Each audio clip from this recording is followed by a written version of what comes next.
안녕하십니까. 에듀진의 신동우입니다. 오늘이 벌써 8월 16일 금요일이네요. 네.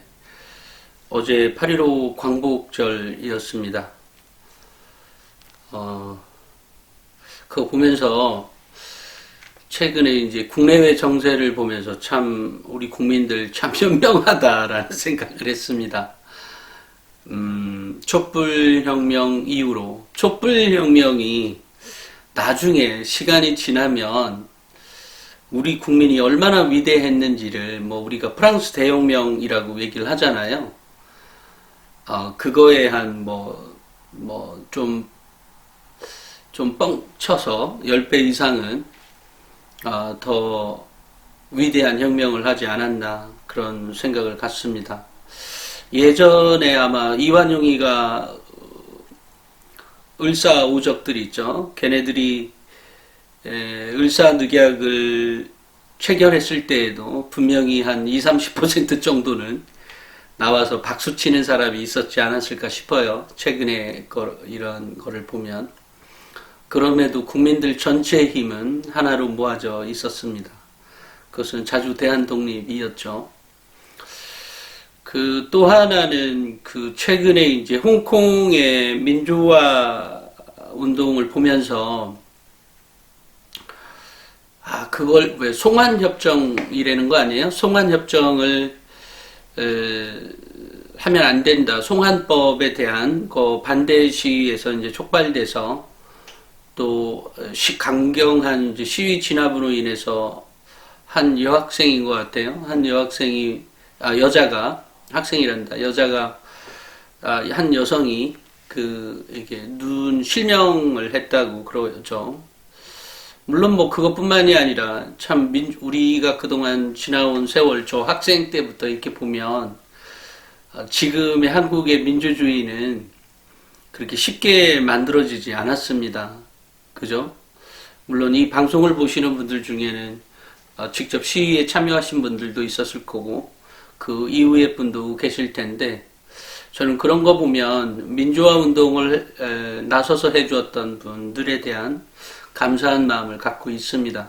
물론 뭐 저 때도 1987년이었나요? 그 호원철폐 뭐 이런 운동을 하기도 했습니다. 그러니까 뭐 저 역시도 그 세대이긴 한데 어찌됐건 그것을 나서서 더 앞쪽에서 이끌어줬던 사람들에 대한 존경의 마음을 갖고 있습니다. 너무 소중했던 거였어요. 지금 보면. 그리고 그 이후에를 봐도 역시 그걸로 뭐 정말 대한민국이 민주화된 게 아니에요. 그죠? 또 그것을 역행하는 사람들이 나타나고 또 그것을 더 지지하게 되고 지지하는 사람들이 또 많아져서 그렇지만 어쨌든 이렇게 흘러오고 있습니다. 그러니까 그런 거 보면 우리 인생 역시 이렇게 쭉 발전만 하고 있진 않아요. 그죠? 가끔은 슬럼프도 있게 되고, 또 가끔은 또 좌절하기도 하고, 또 이런 과정을 거치게 됩니다.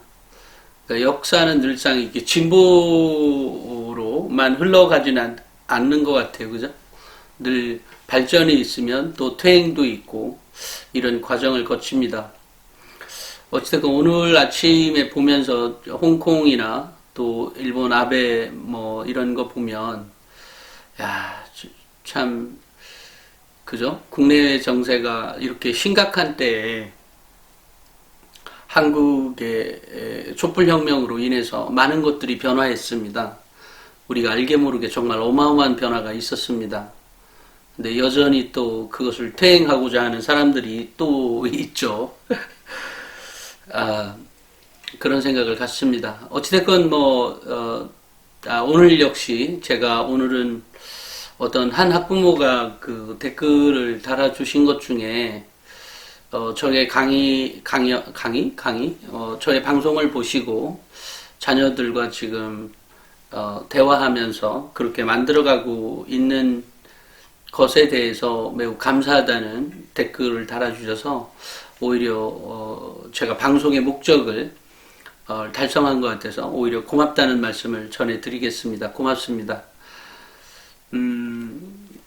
그렇죠.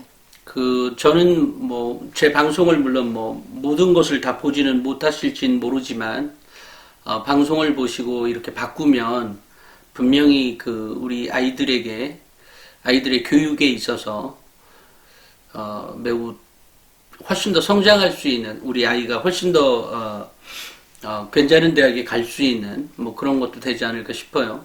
얼마 전에 제가 우리 직원들에게 이런 말을 했습니다. 아니, 근데 꼭 서울대 연구대 가야 되나? 뭐, 이렇게 얘기를 했어요. 그랬더니, 그게 중요한 건가? 이러니까, 직원들이 다 중요하다 그래요. 그래서, 뭐, 그럴 수 있겠다라는 생각을 합니다. 그죠? 근데 가만히 보면 이렇습니다. 우리 대학생들을 만나보면요. 이렇게 하위권 대학은 늘상 상위권에 대해서 상대적인 느낌을 늘상 갖고 있는 것 같아요. 그러니까 뭐, 하위권 대학은 연고대가 부럽고, 연고대 아이들은 다시 또 서울대가 부럽고, 또 서울대들 만나보면 분명히 그런 것도 있지만, 유학 못 가서, 하버드 못 가서, 또는 뭐, 꼭 하버드가 전부는 아니지만, 유학 못 가서 또 아쉬움도 있고요. 늘상 이렇게 상대방을 비교하면서 사는 것 같아요. 그래서 늘상 제가 하는 말씀이 늘, 뭐, 어디에 있든, 뭐, 어느 대학을 나왔든, 어디에 있든, 무슨 일을 하든지 간에, 늘상 뭐 자기 자신에 대해서 만족하라는 말이 아니라 정말 자신감을 갖고 자존감을 갖고 살았으면 좋겠다. 그것이 곧 경쟁력이다라는 말씀을 예전에 드린 적이 있었던 것 같습니다. 그러니까 자신감이나 자존감 또 자기 효능감이 그만큼 중요한 거죠. 그런 거는 분명한 것 같아요. 제가 이렇게 여러 가지 거를 해봐도. 다만 이제 서울대 가면 살짝 조금 도움이 되는 것들이 좀 있습니다. 사회생활 해보면서 서울대 가면 우리가 또 내놓고 생각하잖아요. 누구든지 인정해주는 그런 게 있죠. 그래서 그런지 어쨌든 서울대 가면 나중에 뭐 사업을 할 때, 투자 받을 때도 좀 도움이 되고요. 그러니까 그것이 학력이라고 하는 것들이 그런 거를 좀 자극해 주는 것 같아요. 조금 더 인정을 받는 것. 또 그것이 실제 비즈니스 상에서도 도움이 됩니다. 그죠? 그런 면에서 보면 좋은 대학 가는 게 맞는 건 분명한 것 같아요. 다만 그것이 너무 지나친 경쟁으로 흘러서 자신을 잃어버리는 일까지는 말해야 된다. 뭐 이런 얘기입니다. 오늘은 제가 어쨌든 저는 그렇게 비록 뭐 방송을 보시는 분들이 썩 그다지 많지는 않잖아요. 제일 많은 게 한 5, 6천 개 간 것 같기도 하고, 뭐 몇백 개, 2천 개, 또 3, 400개, 어떤 거는 뭐 100개, 뭐, 그보다 더 낮은 것도 있나요? 뭐 이렇게 보고는 계시지만, 뭐 누군가에게 꼭 도움이 되었으면 해서 했던 방송이었고요. 그래서 뭐 그 방송을 통해서, 자녀 교육에 대해서 도움이 되었으면 좋겠다. 저는 사실은 제가 이제 에듀진이나 나침반 또 톡톡이 기본적으로 아이들의 어떤 성장을 돕는 책이거든요. 그러니까 무슨 입시하고 관련되어 있는 내용만 있는 게 아니죠. 에듀진은 입시에 관련된 내용이 더 많은 거죠. 그렇지만 이제 나침반이나 톡톡은 입시 플러스 아이들의 성장, 뭐 공부를 잘하게 한다든지 이런 거에 도움이 되도록 만들어져 있습니다. 이제 그런 거는 어떤 이유에서 근거하냐면, 우리 학부모님들은 아직도 학생부 종합전형이라고 하는, 또는 뭐 대학교 입시가 뭐 어마어마하게 달라져 있다고 생각하세요? 학생부 종합전형이, 이전에, 현재의 학생부 종합전형이 이전에 1년 전이나 2년 전, 3년 전하고 무슨 차이가 어마어마하게 있는 거는 아닙니다. 늘상 거의 엇비슷합니다. 그러니까 입시라고 하는 것은 매번 이제 한 3년 정도 지나면 새로운 학부모가 올라오는 거잖아요. 그러니까 어떨 때 보면 가끔 이제 반복된 내용들을 많이 쓰게 되죠.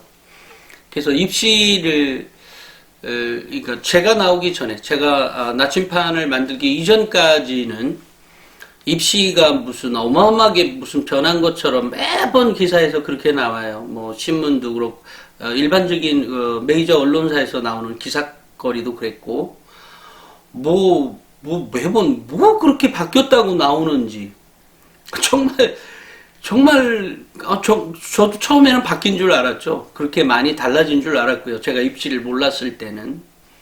그런데 이제 제가 메이저 언론사에서 취재했던 그 사람을 만나고 각 대학교를 만나고 초창기에는 입학사정관제에 대해서 또는 학생부 종합전형에 대한 취재를 하기 위해서 각 대학도 방문했지만 또 입학사정관들이 뭐 매년 초에 연수를 합니다. 이 특정한 곳에 모여서 연수를 하는데 취재도 가기도 하고 정말로 많은 곳을 방문했었습니다. 그 다음에 또 언론사에서 나왔던 뭐 여러 가지 취재하는 것들에 대해서도 제가 일일이 저는 궁금하면 꼭 찾아가 보거든요. 아니면 전화를 하거나 찾아가 보거나 그래서 확인 과정을 거칩니다. 그러는 과정에서 이제 알게 된 것은 입시는 그렇게 매년 바뀌는 게 아니다. 그러니까 물론 이제 대학의 입장, 그러니까 대학교 입학처의 입장에서는 예를 들어 뭐 전형이 요번에 네 개 전형이 있다고 하죠. 예를 들면 수시에 학생부 교과 있고 종합 있고 또는 논술 있고 또는 뭐 적성이든 좋아요. 그 다음에 수능 정시가 있다. 이런다고 하면 이렇게 제가 나오기 이전의 방송에서는 주로 방송이나 언론 기사에서는 늘상 뭐 요번에 이렇게 바뀌었고 이렇게 해서 이게 바뀌었으니까 학부모들 조심하세요. 뭐 이런 얘기만 나오는 거예요. 아니 근데 가만히 보니까 뭐가 바뀌었는데 여기 이 논술에서 인원이 10명이 요번에 수능 정시로 10명이 갔대. 아니면 수능 정시에 10명이 요번에 줄어서 학생부 종합으로 10명을 더 뽑았대. 아니 50명을 더 뽑았대. 뭐 이런 내용인 거예요. 물론 그 입시를 디테일하게 다루려고 하면 달라진 건 달라진 거죠. 그죠? 냉정히 따지면 달라졌지만 이 달라졌다는 말의 의미를 함축하는 것은 학부모를 위협하는 말인 거죠. 학부모를 굉장히 위협하는 말이죠. 달라졌으니까 이거는 어딘가에 꼭 맡겨야 되고 나는 못하고 뭐 이런 방향이었어요. 그런 게 저는 매우 안타까웠습니다. 아니 10명 요리가나 똑같이 뭘 아니 똑같지는 않은데 똑같지 않은 건 저도 알죠. 하지만 학부모를 겁박하는 그런 기사는 안 되는 거죠. 근데 어느 날 이제 학부모님들하고 또 만날 거 아니겠어요? 저는 학부모님들 단체, 예를 들어 학부모회라든지 또는 학교 운영위원회라든지를 어떻게 좀 살린다? 아니면 좀 더 잘 되게 하기 위해서 많이 만났습니다. 학부모회 분들도. 많이 만나서 보면 이분들에게 당연히 아이들, 자녀들 진학과 또는 진로에 대한 얘기를 하게 되지 않겠어요? 이럴 때 보면 이 언론의 기사들이나 이런 것 때문에 갖고 있는 심적인 부담감이 굉장히 많은 거예요. 아니 근데 왜 이런 기사를 왜 그렇게 쓸데없이 쓰냐 라고 제가 이제 특정한 언론사에서 나왔던 그거를 인터뷰했던 그 사람, 그게 교사가 됐든 뭐 사교육계의 누군가가 됐든 그 사람과 같이 이제 질문을 똑같이 던집니다. 아니 그러면 달라진 게 이건데 뭘 이걸 달라졌다고 그렇게 기사를 그렇게 내보냅니까? 이제 이렇게 얘기를 했어요, 제가. 그러니까 아니 자기의 의도는 이게 아니었고 이게 달라진 건 있지 않냐라고 얘기하는 사람도 있어. 그래서 아니 그게 10명 이렇게 갔으면 되는 거지. 기본적인 방향이 안 바뀌었으면 뭐 그만큼 바뀐 것도 아닌데 왜 이렇게 바뀌었다고 쓸데없는 얘기를 해서 왜 이렇게 학부모들을 혼란을 야기하냐. 그 문제가 있는 것 아니냐. 또 예를 들면 뭐 수시 정시에 대한 기준도 역시 마찬가지죠. 수시 정시에 대해서 수시는 몇 프로 뭐 전체는 20%고 수시가 80%고 정시가 20%인데 여기에 서울권에 대한 학생부 종합전형은 40%고 학생부 교과는 뭐 30%고 뭐 수능 논술은 3점 몇 프로고 뭐 이렇게 얘기하는데 이것이 이제 서울권하고 이 전체 대학교 전체의 어떤 비율은 다르거든요. 이게 다르면 이제 앞에 쪽에다가 구체적으로 이렇게 써줘야 될 거 아니에요.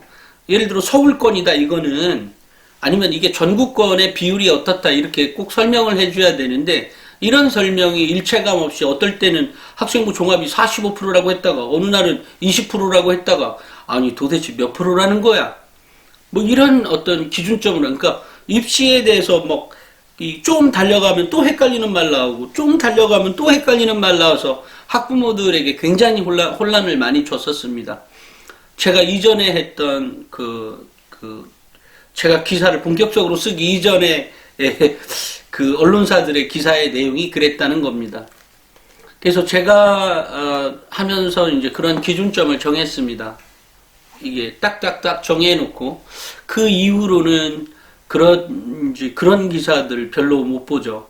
이제는 정확하게 얘기하고 있고 또 어떤 기준점을 두고서 설명을 해가고 있습니다.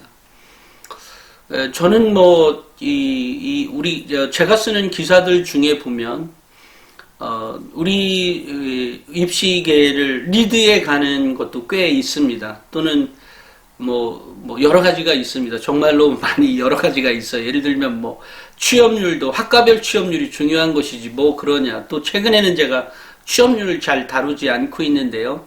그 이유는 취업률보다 더 중요한 가치가 있다라고 하는 믿음 때문이기도 합니다. 취업률이 중요한 것이 아니고 뭐가 더 물론 취업률도 중요하긴 한데 그것은 다른 거에 비하면 우리 이 학생이 만들어가야 하는 진로 또는 만들어가야 하는 꿈 또는 달성해가는 꿈이죠. 그런 거를 하는 데 있어서 뭐 1년 재수하면 어떻고 2년 재수하면 어떠냐 라는 생각을 갖게 된 거죠. 그래서 최근에는 제가 취업률과 관련한 거 많이는 안 씁니다. 대신 한 3, 4년 전에는 많이 썼습니다. 그래서 그런지 요즘 뭐 언론사에서도 취업률과 관련해서 다른 언론사들 많이 하고 있지 않죠. 그러니까 어떤 거에는 반드시 어떤 시각이 필요합니다. 그러니까 학생부 종합전형은 단 한 번도 학생부 종합전형에서 뽑으려고 하는 인재상을 바꾸지 않았습니다. 다만 이런 기준점은 있죠. 학생부 종합전형은 상위권, 중위권, 하위권 학생들 기준으로 현재 고등학교 학생들 기준으로 상위권은 학생들 관점에서의 상위권과 대학교에 또 상중하위권들이 있죠. 또 상중하도 서울권에서의 이제 상이 있는 거잖아요. 그러니까 학생부 종합전형은 기본적으로, 근데 그것은 학생부 종합전형뿐만이 아니라 논술이나 수능 정시에서도 마찬가지인데 우수한 학생을 뽑고 싶어 합니다, 대학은. 그러니까 우수한 아이가 와야 그 아이가 시험을 봐서 보는 행시가 됐든 뭐죠? 요즘이야 이제 사실은 없어졌으니까 뭐 다른 거죠. 또 외무고시도 없어졌다고 들었는데 맞나요? 제가 갑자기 까먹었네. 어쨌든 이런 각종 외무고시 시험 없으면 뭘로 하지? 없어졌다는 얘기 들었는데 제가 지금 갑자기 까먹었어요. 원래 좀 알고 있었습니다. 어찌됐건 그런 시험에 있어나 뭐 공인회계사 시험이든 뭐 이런 각종 시험에서 이제 뭔가를 보게 될 때 당연히 공부를 좀 해본 사람이 유리한 거죠. 그러니까 당연히 능력 있는 학생을 원합니다. 근데 그 능력이 이 학생이 매우 이 관점 자체가 뭐냐는 거죠. 근데 그런 능력들을 보면 기본적으로 우리 학생들에게 필요한 또는 우리 사회에서도 필요한 아이들의 어떤 분석적 사고 또는 과학적 사고 또 인문학적 사고 또 비판적 사고력 뭐 이런 능력들이 기본적으로 그런 학생들을 선별하기 위한, 그렇게 능력 있는 학생을 선별하기 위한 작업들을 논술에서도 하고 있는 거고 수능에서도 하고 있고, 아니 전혀 다를 것 같은 학생부 종합전형에서도 여전히 그런 학생들을 선발하고 있더라. 근데 그런 것들이 우리가 시험을 볼 때는 발표력 같은 걸 못 보죠. 학생들의 인성도 안 나옵니다. 발피력도 안 나옵니다. 분석적 사고는 나올 수 있어요. 문제로 풀어갈 수가 있는 거죠.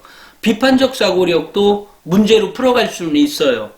다만 행동의 범위까지도 알 수 있지는 못하죠. 시험은. 하지만 학생부 종합전형에는 그런 행동에 대한 요령 것들이 나옵니다. 또 하나, 우리가 시험에서는 이 아이가 영어 능력이 영어 회화까지 가능한 아이인지는 안 나오죠. 우리가 예전에 보면 토익 보면 토익이 900점대인데 900점이 넘는데도 영어 회화 한마디도 못하는 사람들도 많아요. 그러니까 스킬만 공부하고 문제풀이만 하다 보니까 그런 능력이 없었던 거죠. 다만 학생부 종합전형에서는 그런 능력 있는 아이가 선별이 가능하죠.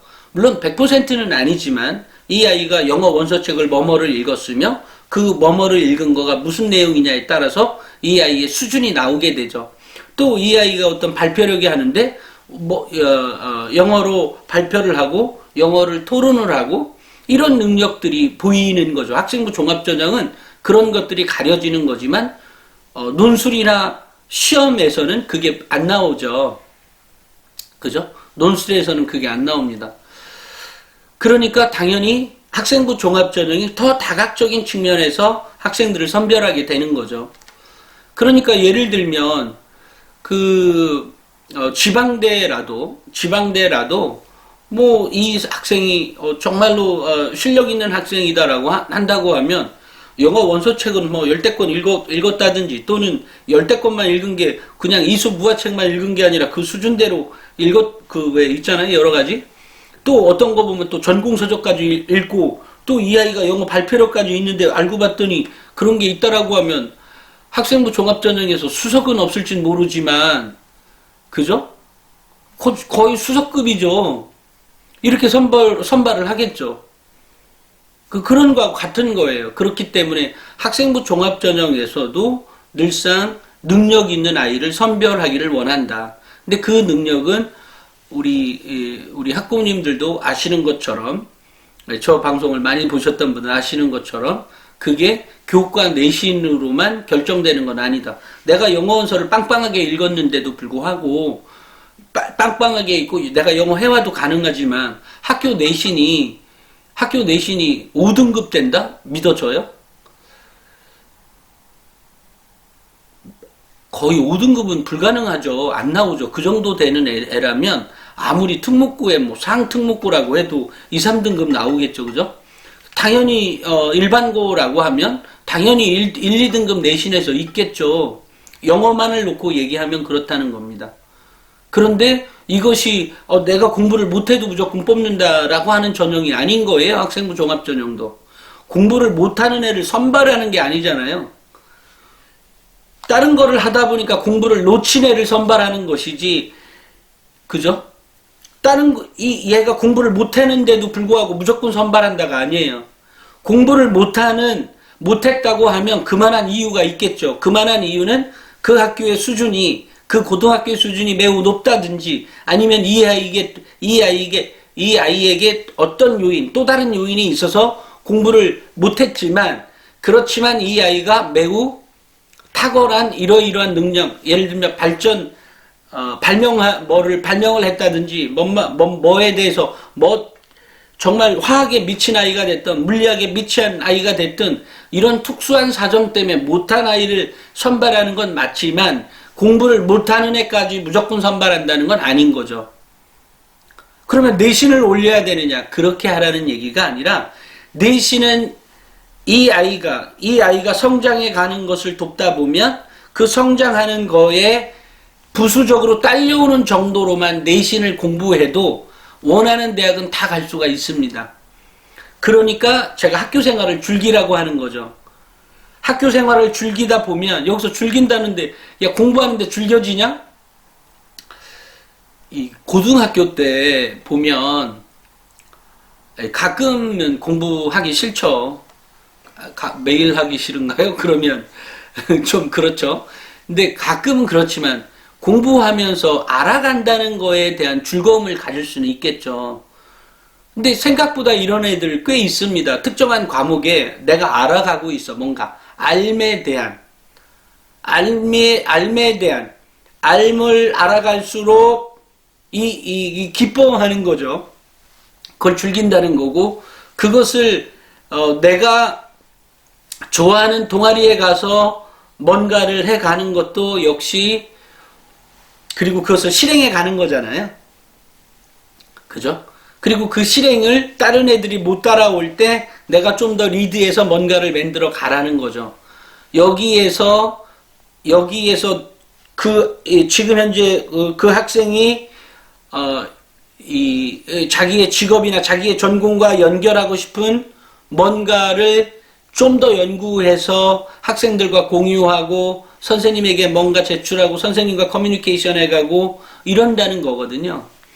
그래서 학생부 종합전형은 이런 형태인 거기 때문에 학생부 종합전형은 단 한 번도 공부를 못하는 애를 선별한다고 하지도 않았고요.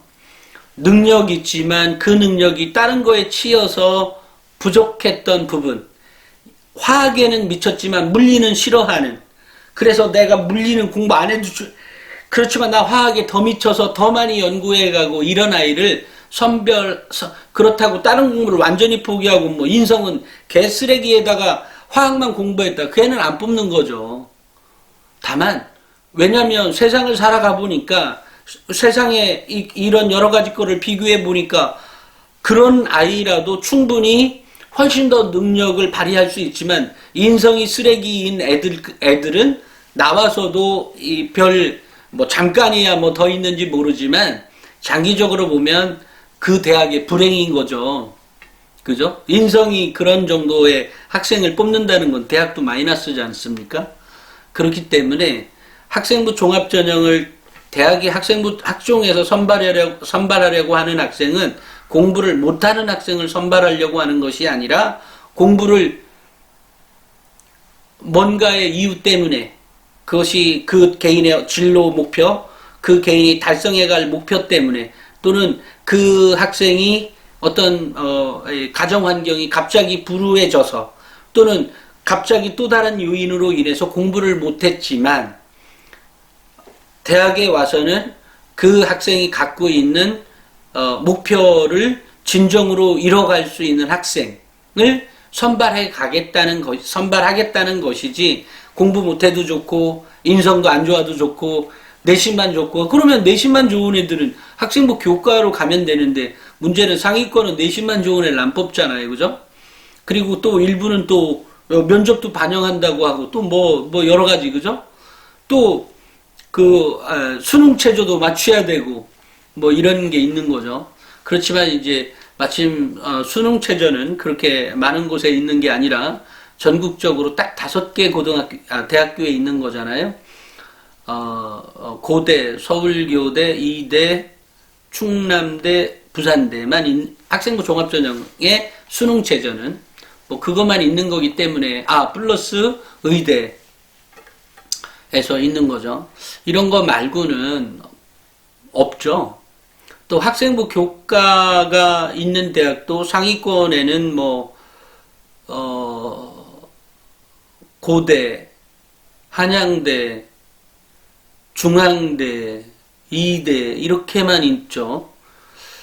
그죠? 상위권에. 그렇기 때문에 굳이 정말 학교생활, 학생부 종합전형에 대한 입시를 준비한다고 하면 정말로 학교생활을 재밌게 할 수도 있다, 이런 생각을 갖습니다. 제가 이제 최근에 무슨 책 한 권을 쓴다고 준비하고 있는데, 지나간 거를 이렇게 되짚어 보니까 제가 우리 학생들에게 가장 부족한 게 뭐였나를 생각해 봤어요. 또 자사고 특목고 아이들에 비해서 일반고 학생들이 또 처지는 것들이 가장 큰 게 뭘까? 근데 우리 학부모님들 생각에는 그게 성적일 것 같죠? 그죠? 근데 성적은 빠져나올 구멍이 많이 생겼잖아요. 학생부 교과나 학생부 종합의 경우에. 그죠? 성적만으로 그러니까 성적이 아닌 걸로 결론을 내줄 수 있는 학생부 교과와 종합이 있는 거죠. 자, 그렇다고 하면 학생들에게 우리 일반고 학생들이 제일 부족한 게 뭐냐면 입시에 대해서 잘 모릅니다. 그러니까 입시에 대해서 겉다리만 아는 거죠.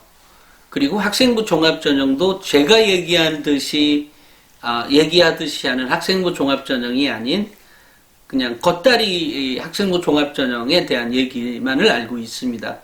이러니까 학생들이 1학년, 2학년, 3학년이 지나도 성장하는 것이 내신만 파괴되는 거죠.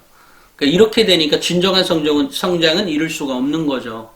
그러니까 미리만 알고 1학년 때부터 대처했다면 당연히 달라질 아이였다라는 거죠. 우리 아이들이. 그래서 저는 이제 그런 점에서 입시에 대한 얘기는 우리 에듀진에 보면 기사들이 많습니다. 그렇지만 에듀진에서는 이 기사로는 쓸 수 없는 얘기라든지 기사로는 너무 디테일하게 나가는 것들이 많으니까 얘기 못하는 부분들을 제가 이제 방송에서 하게 되는 거죠. 다만 진학과 관련한 구체적인 자료는 에듀진에서는 얼마든지 얻을 수 있습니다. 에듀진이나 나침판이나 이런 거에서 구체적으로 하시고요. 다만 진학은 진학인데 그 핵심을 얘기하는 것은 저의 방송에서 주로 얘기가 나오게 되죠. 그러니까 우리 학생들이나 우리 학부모님들이 꼭 우리 자녀들하고 할 때 아이들은 입시에 대해서 잘 알고 있지 못하다. 근데 이제 잘 알고 있지 못하다라고 하면 애가 기분 나쁠 수 있어. 나 얼마큼 아는데 수시 정시 있고 학생부 수시 정시가 있고 교과 종합 논술 있고 적성도 알고 있는데 적성은 이렇게 뽑고 논술은 이렇게 뽑고 학종은 이렇게 뽑는 거 아니야? 이렇게만 알고 있다라는 거죠. 거기에 디테일하게 제가 매번 방송하는 그런 디테일은 없습니다. 그래서 이제 제가 강의를 하고 나면 늘상 고3 아이들 와서 너무 후회됩니다라는 말을 꼭 하거든요. 너무 후회됩니다라는 말을 꼭 하거든요. 이럴 때 보면 좀 많이 안타깝습니다. 많이 안타까운 것뿐만이 아니라 이건 정말 국가적인 손실이다. 왜냐면 벌써 1, 2년 동안을 훨씬 더 성장할 수 있었고 훨씬 더 학교 생활을 재밌게 하면서 친구들과 놀면서 논다? 라는 말이 좀 그렇긴 한데 어찌됐건 놀면서 재밌게 웃으면서 할 수 있었던 학교 생활을 너무 치열하게만 살았다. 근데 너무 치열하게 살았다는 것이 알고 보면 그 껍데기 같은 것들도 많이 있었다라는 거죠. 그래서 오늘 제가 원래 이 대화의 내용은 아직까지도 학생부 종합전형이 매년, 그러니까 매달은 아니고 매년 바뀌는 줄 알고 있냐. 절대 그렇지 않다. 늘상 우수한 인재, 정말 괜찮은 인재를 선별하기 위해서 대학은 늘상 그렇게 얘기를 해왔고 그것을 받아주는 쪽에서 늘상 오해가 있었던 거죠. 또 물론 이제 더 길어지면 안 되겠네요. 어찌됐건 우리 제 방송을 보시고 우리 아이 이렇게 달라졌어요. 아이 교육 이렇게 해가고 있는데 정말 더 괜찮은 것 같아요. 이런 댓글을 달아줄 때 정말로 힘이 납니다. 그러니까 혹시 제 방송을 보시고 뭐가 달라졌다 우리 아이가 또는 내 아이가 이렇게 성장해 가고 있다 또 이런 내용 있으시면 언제든지 그 밑에 댓글도 달아주시고요. 나가시기 전에 좋아요 구독 꼭 부탁드리겠습니다. 감사합니다.